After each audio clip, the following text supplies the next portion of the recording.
Hey guys, today I'm going to show you how to make the Purple Rain Slushy. I'm adding 2 cups of ice and my water. I'm going to have more ice versus water to get that slushy effect.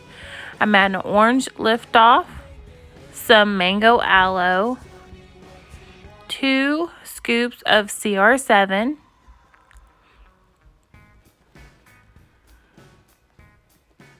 I'm adding orange mango Niteworks, 2 scoops,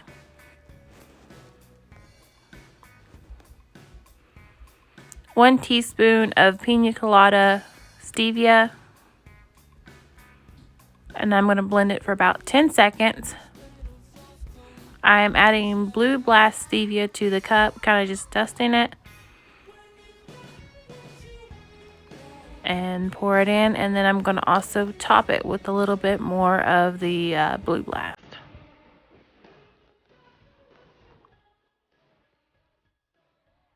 And that's how you make the Purple Rain Slushy. Thanks for watching.